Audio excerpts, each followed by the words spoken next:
Pakitanggap pong muli ang aming pagbati sa lahat ng mga sumusubaybay sa palatuntunang ito, ang In Search of Truth.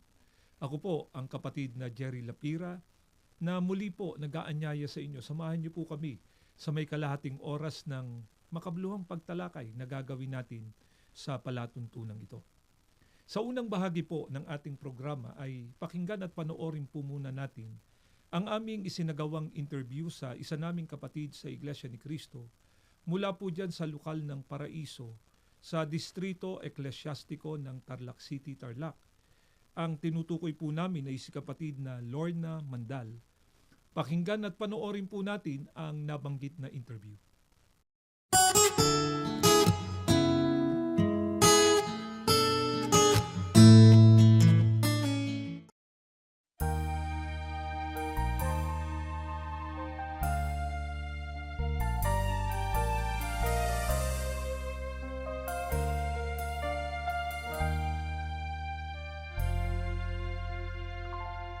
Ako po ang kapatid na Lorna P. Mandal. Isa po akong Diakonesa dito po sa lokal ng Paraiso, Tarlac City. Ang pangalan po ng asawa ko ay si kapatid na Antonio Mandal. Isa po siyang pangulong diakono. May 3 po kaming anak. Nakapagtapos po ako ng Bachelor of Elementary Education sa Tarlac State University. Pero hindi po ako nakapag-practice ng teaching, naging plain housewife po ako, at ang akin pong asawa ay retired bank employee. Ngayon po, may business po kami na isang coffee shop. Bago po ako naging kaanib sa Iglesia ni Cristo, ako po ay isang Katoliko. Dahil po ang lola ko ay saradong Katoliko, lagi po niya akong sinasama na magsimba, lalo na po kapag may mga piyesta, Pasko. Nakilala ko po ang Iglesia ni Cristo sa pamamagitan po ng aking kamag-anak. Niyaya po niya akong makapakinig sa mga doktrina, sa mga pagsamba.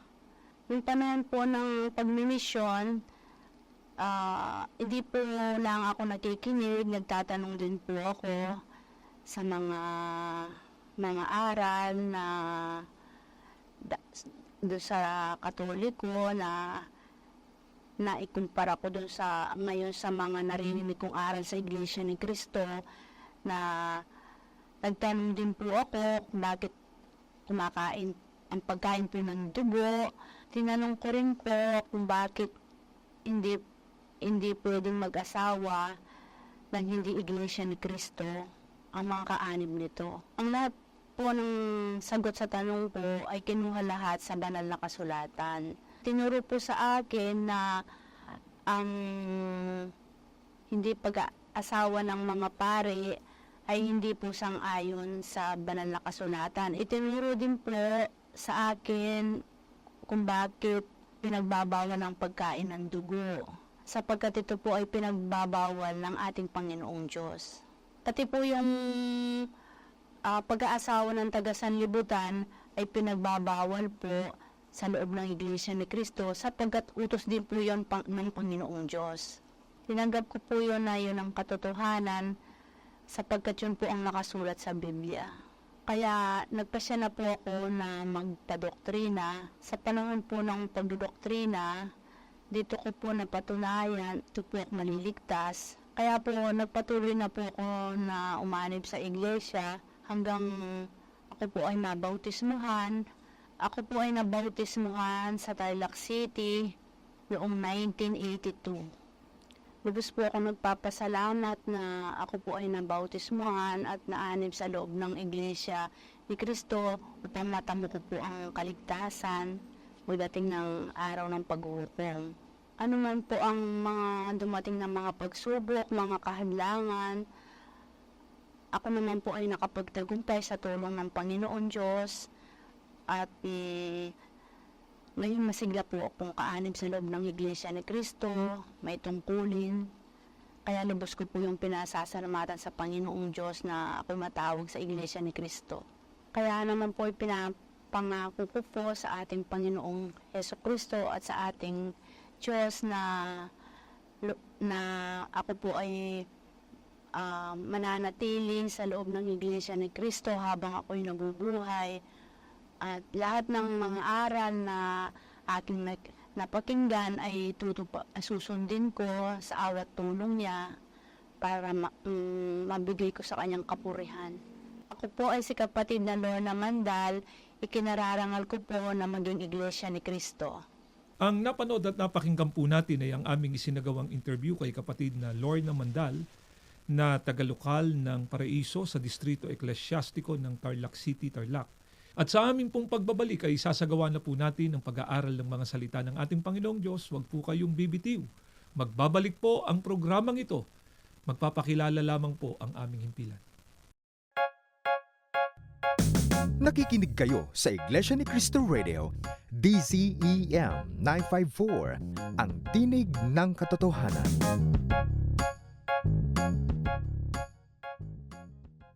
Muli pong nagbabalik ang programang ito, ang In Search of Truth. At sa pagkakataong ito ay ipinaabot po namin ang aming pagbati sa lahat ng mga kapatid namin sa Iglesia ni Cristo na nasa iba't ibang panig ng mundo. Gayun din po yung mga panayan na sumusubaybay sa palatuntunan ito. Partikular po na binabati namin ang sambahayan ni kapatid na Lorna Mandal na kanina po ay ating na-interview. Si kapatid na Lorna po, gaya ng kanyang sinabi kanina, siya ay masiglang kaanib noon sa Iglesia Katolika. Subalit, dumating po ang pagkakataon na nabago ang pananaw niya ukol sa reliyon nang siya ay makapakinig sa pangangaral ng Iglesia ni Cristo, ng kanyang masuri at mapakinggan ang mga aral ng Iglesia ni Cristo, ay isa ang kanyang nabanggit at napatunayan na naririto sa Iglesia ni Cristo ang mga tamang aral sapagkat ang mga sinusunod dito na doktrina, ang pinakabatayan ay walang iba kundi ang Biblia. Kaya nabanggit din ni kapatid na Lorna kanina na lubos-an niyang naunawaan at sinampalatayanan na para siya ay magtamo ng kaligtasan, dapat nasa loob siya ng Iglesia ni Cristo. Ito ang dahilan kung bakit nagawa niyang iwanan yung dati niyang reliyon at umanib siya sa Iglesia ni Cristo. Para po sa kabatiran ng mga sumusubaybay sa amin sa pagkakataong ito na hindi pa kaanib sa Iglesia ni Cristo, ang Iglesia ni Cristo po na ngayon ay naglilingkod sa inyo, ang tanging pinakabatayan ng aming pananampalataya at mga doktrinang sinusunod ay walang iba kundi ang Biblia. Kaya marahil napapansin po ninyo sa lahat ng mga pangangaral ng Iglesia ni Cristo, dito man po sa radyo, sa telebisyon, at maging sa mga isinasagawa naming mga pamamahayag sa iba't ibang mga dakot, mga pagbimisyon, ang dala-dala po ng mga ministro at mga manggagawa sa ginagawang mga pangangaral at pagtuturo ay ang banal na kasulatan. At marahil po, mga kaibigan, ito po ang inyong maitatanong. Bakit nga po ba ang mga kaanib sa Iglesia ni Cristo ay tanging Biblia lamang ang aming pinagbabatayan sa ginagawang mga pangangaral at pagtuturo ng mga ministro at mga manggagawa? Pakinggan ninyo. Dito po sa unang Korinto sa 2, mga talatang 4 hanggang 5 pa, ay ganito ang pagtuturo ni Apostol Pablo. Pakinggan ninyo. Ang dala kong mensahe at paraan ng pangangaral ay hindi karunungan o tamis ng pananalita, kundi sa patotoo at kapangyarihan ng Espiritu, upang ang pananampalataya ninyo ay masalig sa kapangyarihan ng Diyos at hindi sa karunungan ng tao. Bakit nga po ba ang mga salita ng ating Panginoong Diyos na nasusulat dito po sa banal na kasulatan ang tanging pinagbabatayan ng Iglesia ni Cristo sa aming ginagawang pangangaral? Sapagkat ito po ang simulain ng mga apostol ng ating Panginoong Kristo. Ano nga po ba ang paraan ng pangangaral ng mga apostol katulad ni Apostol Pablo? Ang sabi po sa talata, ang dalakuan niyang mensahe at paraan ng pangangaral ay hindi karunungan o tamis ng pananalita, kundi sa patotoo at kapangyarihan niya ng Espiritu. Bakit po ito sinabi ni Apostol Pablo? Ang sabi niya, upang ang pananampalataya ninyo ay masalig sa kapangyarihan ng Diyos at hindi sa karunungan ng tao. Subalit nangangahulugan po ba mga kaibigan na masama na magtaglay ng karunungang panlupa ang tao? Ba hindi po. Pero pagka ang pag-uusapan po ay pagtatamo ng kaligtasan, tamang paraan ng pagsamba at paglilingkod sa ating Panginoong Diyos, ang tanging dapat pagbabatayan ng tao ay ang kapangyarihan ng Diyos. Katulad ng ginawa ng mga apostol nang sila po ay mangaral noon sa mga tao. E alin po ba ang tinutukoy dito na kapangyarihan ng ating Panginoong Diyos? Pakinggan po natin dito po sa Roma, sa 1 ang talata po ay 16. Ganito ang patuloy na pagtuturo sa atin ni Apostol Pablo. Pakinggan po ninyo ito. Sapagkat hindi ko ikinahihiya ang Ebanghelyo, sapagkat siyang kapangyarihan ng Diyos sa ikaliligtas ng bawat sumasampalataya, unay sa Hudyo at gayon din sa Griego. Alin po ang kapangyarihan ng ating Panginoong Diyos? Na dito inakit ng mga apostol ang mga tao na sumampalataya. Ang kapangyarihan po na tinutukoy ay ang Ebanghelyo o ang mga salita ng ating Panginoong Diyos. E saan po ba natin matatagpuan, saan po ba naroroon yung mga salita ng ating Panginoong Diyos? Pakinggan ninyo dito po sa 2 Timoteo sa 3:15 hanggang 17 ay ganito ang patuloy pa ring pagtuturo sa atin ni Apostol Pablo. At mula sa pagkabata ay iyong nalalaman ang mga banal na kasulatan na makapagpapadunong sa iyo sa ikaliligtas sa pamamagitan ng pananampalataya kay Kristo Jesus. Ang lahat ng mga kasulatan na kinasihan ng Diyos ay mapapakinabangan din naman sa pagtuturo, sa pagsansala, sa pagsaway, sa ikatututo na nasa sa katwiran, upang ang tao ng Diyos ay maging sakdal, tinuruang lubos sa lahat ng mga gawang mabuti. Saan po nakasulat ang mga salita ng ating Panginoong Diyos? Sa mga banal na kasulatan o karaniwang tinatawag na Biblia. Bakit po dito sa mga banal na kasulatan dapat na magsalig ang tao ng kanyang paniniwala at ukol sa kung paano niya gagawin ang pagsambat paglilingkod sa ating Panginoong Diyos at upang matiyak niya na ang mga paglilingkod na kanyang ginagawa ay ikapagtatamo niya ng kaligtasan, sapagkat ang banal na kasulatan niya ay kinasihan ng ating Panginoong Diyos. Ano pong ibig sabihin ng kinasihan ng ating Panginoong Diyos? Siya po ang pumatnubay sa mga taong inutusan niya na sumulat ng kanyang mga salita. Kaya ang tunay na author po ng Biblia ay ang ating Panginoong Diyos. May mga tao siyang inutusan na sumulat ng kanyang mga salita. Kaya mga kalooban ng Diyos ang napasulat po dito sa banal na kasulatan. Kaya magkakaiba man po ang panahon ng mga tao na inutusan ng Diyos na sumulat ng kanyang mga salita, hindi po nagkakasalungatan yung mga katotohanan, mga kautusan ng ating Panginoong Diyos na kanila pong itinuro. Ito po ang dahilan, mga kaibigan, kung bakit ang Iglesia ni Cristo ay dito nagsasalig ng paniniwala sa mga aral na itinuturo ng banal na kasulatan. Tandaan natin, ang Biblia po ang nagtuturo ng katotohanan kung papaano ang tao ay magtatamo ng kaligtasan. Kaya, kung meron man pong mga pagsamba at paglilingkod na hindi tatanggapin ng ating Panginoong Diyos, alin po kaya itong mga pagsamba at paglilingkod na kahit ipinatutungkol ng tao sa ating Panginoong Diyos, hindi niya pahahalagaan? Pakinggan ninyo ang nakasulat dito po sa Mateo sa 15, ang talata po ay 9, pakinggan ninyo ito.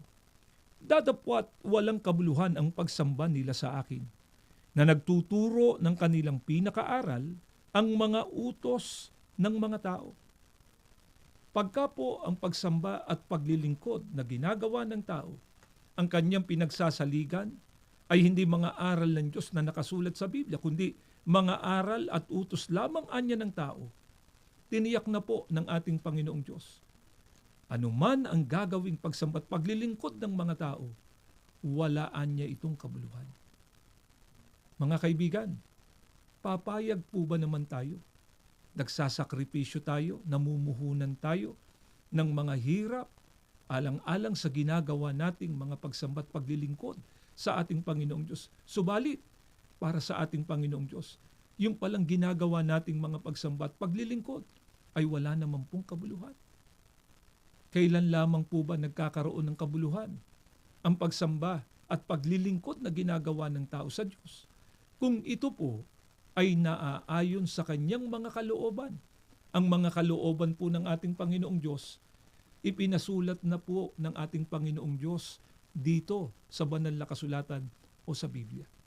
Kaya, para matiyak natin na ang pagsambat paglilingkod na ginagawa natin, katanggap-tanggap sa ating Panginoong Diyos, tiyakin natin ang mga sinusunod natin sa reliyon na ngayon ay ating kinabibilangan, mga kalooban ng Diyos na nakasulat dito sa banal na kasulatan. Kaya may itinuro po ang ating Panginoong Sukristo na dapat gawin ng tao para makapagtapat tayo sa mga kautusan ng ating Panginoong Diyos.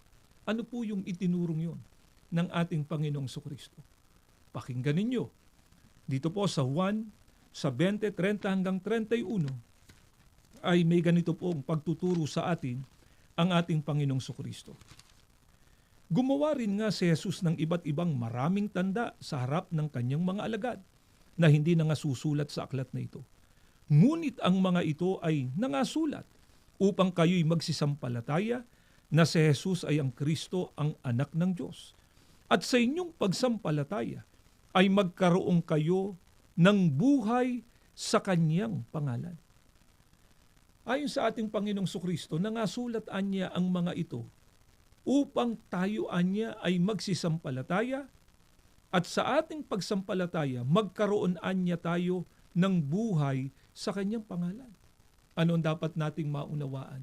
Sapat na po ang mga nakasulat dito sa banal na kasulatan bilang saligan natin para maisiguro o matiyak natin na tama ang paraan ng ating ginagawang paglilingkod sa Diyos at yung paglilingkod na gagawin natin, hindi lang tatanggapin ng ating Panginoong Diyos, kundi maghahatid sa atin sa pagtatamo ng kaligtasan.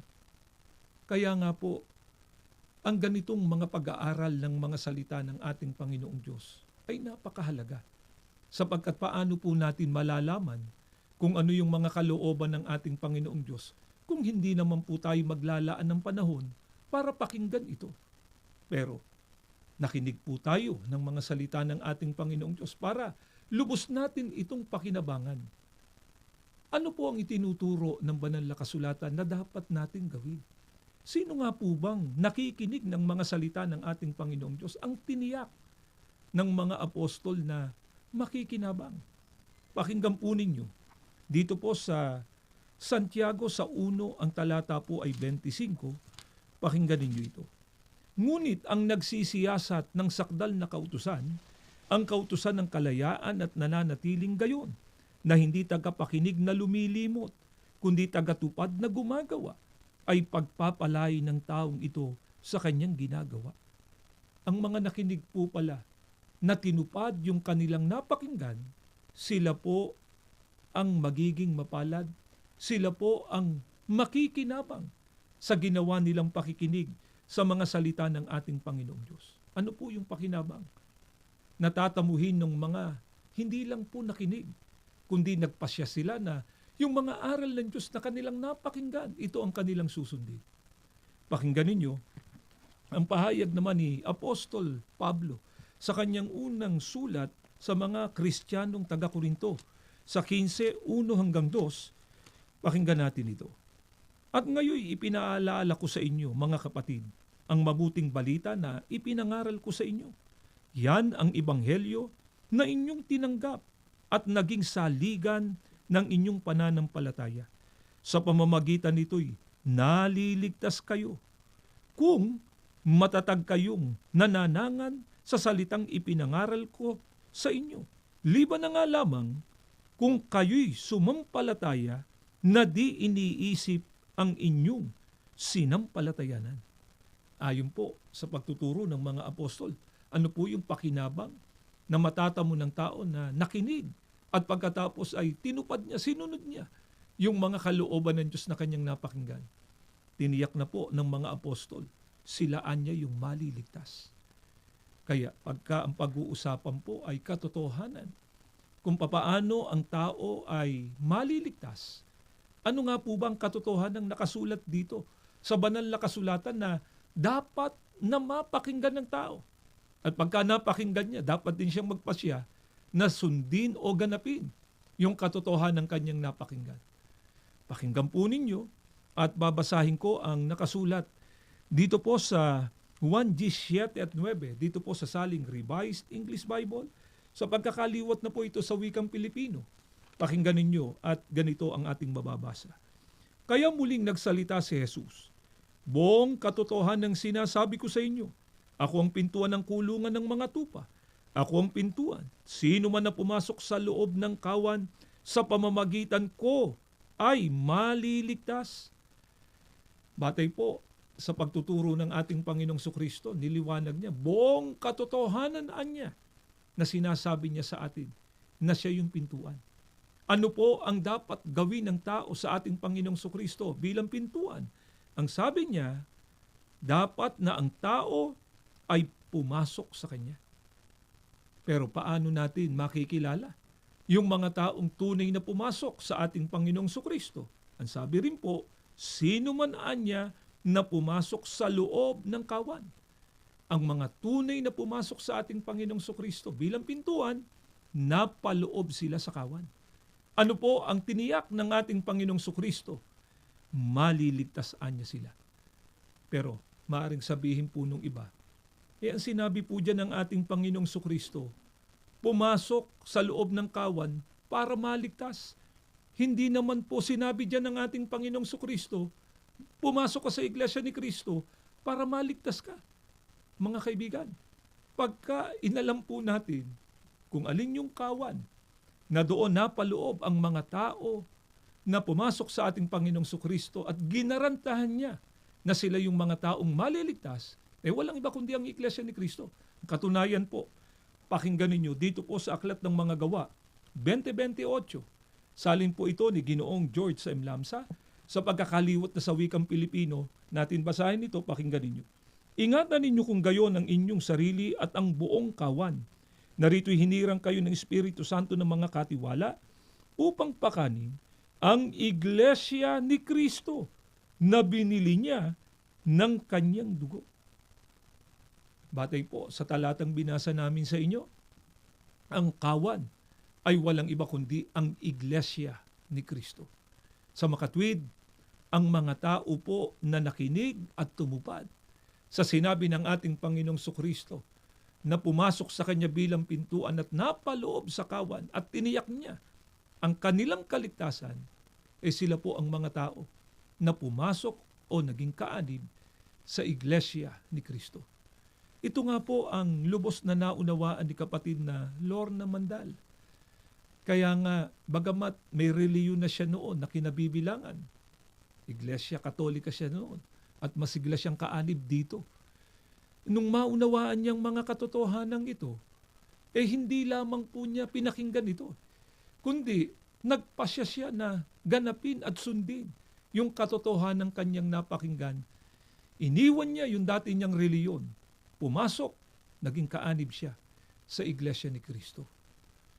Ito rin po ang dahilan, mga mahal po naming mga taga-subaybay, kung bakit ang Iglesia ni Kristo sa pangunguna po ng aming tagapamahalang pangkalahatan, ang kapatid na Eduardo B. Manalo, ginagamit na po ang lahat ng mabibisang kaparaanan para maipahayag, maiparating sa mga tao ang mga katotohanan na nakasulat po dito sa banal na kasulatan na dapat na mapakinggan ng tao, dapat sundin at ganapin ng tao para ang kanyang mga pagsambat paglilingkod tatanggapin ng ating Panginoong Diyos at higit sa lahat, pagdating ng araw ng paghukom, makasama tayo sa magtatamo ng kaligtasan.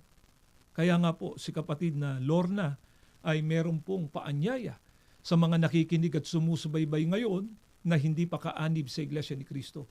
Pakinggan at panoorin po natin ito.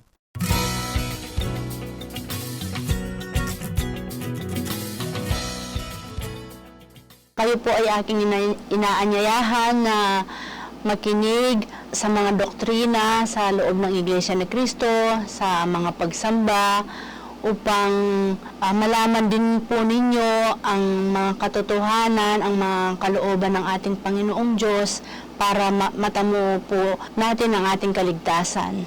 Nawa po ay nakatulong ang ginawa naming paglalahad na ito ng mga kalooban ng Diyos sa inyong mga ginagawang mga pagsusuri. At bago po tayo magtapos, naanyayahan namin kayo sa isang panalangin. Panginoon na aming Diyos, papasalamat kami ng napakarami sa pamamagitan ng liwanag ng iyong mga salita na ihayag at naituro sa amin na ang tanging dapat naming pagbatayan sa gagawin naming mga pagsambat paglilingkod sa iyo ay ang iyong mga katotohanan na nakasulat po sa banal na kasulatan.